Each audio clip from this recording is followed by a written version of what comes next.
welcome everybody. We're going to be talking about Thinglink today. And I can tell from the survey, I think everybody is about in the same boat as I was when I first started this.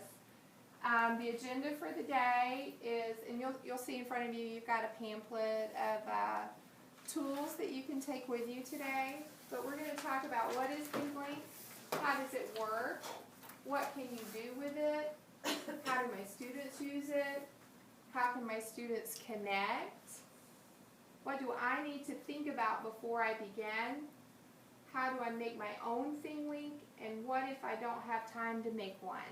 That was my favorite one. And what is app smashing? So how does it work? Basically, you load a picture in, and the dots are called nubbies.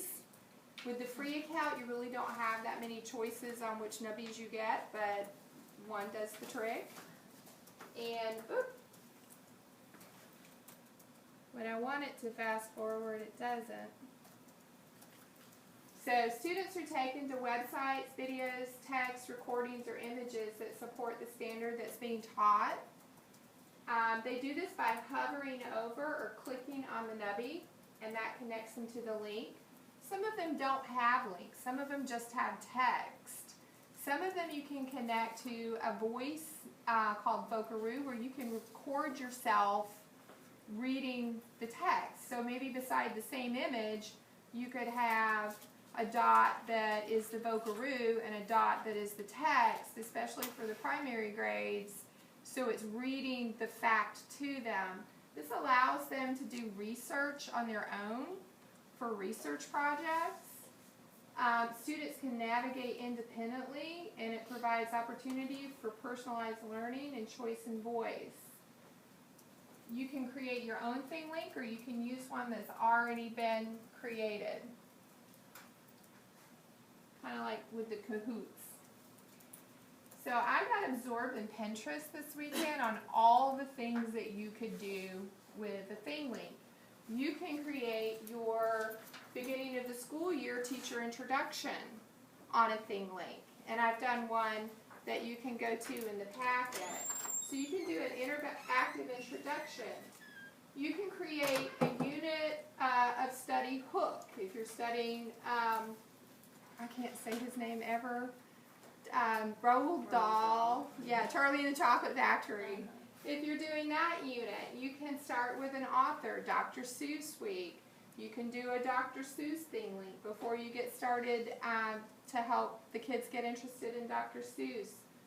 The older kids can do interactive student projects. This is a diorama, and then you take a diorama, take a picture of it, upload it into a Thinglink, and the kid turns it into a report. It's easy for the older kids to navigate. You can have them do a project with it where they've done research and they upload their links to show. You could flip it, and for the little ones, you set it up so they can do research and then take their research and apply it to a Chatterpix. So basically they've done their research on Theodore Roosevelt, or they've done their research on the Statue of Liberty. When they finish, they can take a picture of the Statue of Liberty, go into Chatterpix, and you can assess them by them giving you a fact that they've learned. You can use it for social studies. You can take a Wordle or word it out, and you can create that as your image. And I'll show you guys how to create images and upload them that you want if you can't find what you want. This is political map in the United States. This is an interactive map that talks about all the different regions. So you can take a map and you can upload links and facts. So you can use it for science. You can use it for math. We do shapes in kindergarten. You can have little nubbies on each of these and give them a background to study for that. You can do another Wordle. You can use it for reading. You can have it go to books.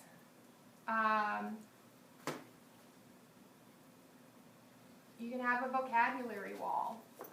You can have them explore. You can hook up virtual field trips. And this one caught my eye because the Social Studies Ambassador, when we redeliver that, one of the things that they're going to be talking about is the new lesson plan formats for social studies and science, where you're going to be looking at evaluate, analyze, apply, understand, and remember. So you could take a picture like this and walk your kids through the step of whatever your lesson plan is and have your whole lesson on the Thinglink and let them be working on it independently. And they just click through the steps of the lesson. So how do my students use Thinglink? Well, you can either have it done independently on tablets, or you can use it as a whole group lesson on the whiteboard, or small group lesson on the whiteboard, or small group lesson on the tablet. So this was one that I made for myself. I made an introduction page for myself. Like I said at the beginning, you can have that be your introduction to parents that you put on one of your websites, or you send a link to them. And so your students connect. They can either use a QR code or Bitly. So if you've got kiddos who are on laptops, the older kids are on laptops, they just type in the Bitly. So this is the URL that goes with my Thinglink. This is the QR that I made for it. And this is the Bitly that goes with it. So if you want to learn more about Miss Dallas, you can go to my Thinglink. What are some things I should know before I start my Thinglink? This, ooh, there's a spider. Okay. This came out, I was coaching Ms. Williamson on Thinglink, and as we were kind of going through the process, we were realizing that we wanted to load an image in. Well, we loaded the image in the first time. Let me go out and show you my Thinglink.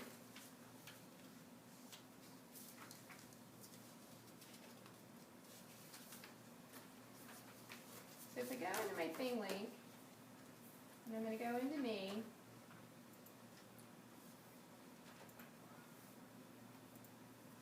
we started this one. Well, we had loaded in with the words, and then we thought, well, the kids can't just sit and read this. They can't read the information we put, so we wanted to make sure that they could see it. So if you look, so I did the same thing with the Statue of Liberty. I was like, oh, this is cool. I'll take my own picture of the Statue of Liberty and load it in, but there's no directions on it. And once you load it into Thinglink, that's it. So you need to really think about your image and what you want on your image before you load it into Thinglink. What you can do is create a PowerPoint with all of the images that you want. So you don't have to just go out on the internet and find a random image. Create the image you want in a PowerPoint, and then try to put all of your directions on that PowerPoint before you load it in. So if you look, the difference between this one and, see if I can get to it, this one, I've loaded the words. Now the words were in my PowerPoint. So this was all on my PowerPoint when I brought it in. And I'm telling the kids, if you want to listen, click the green nubby. If you want to read it, click the red nubby. So that gives them that background so that they can navigate it independently.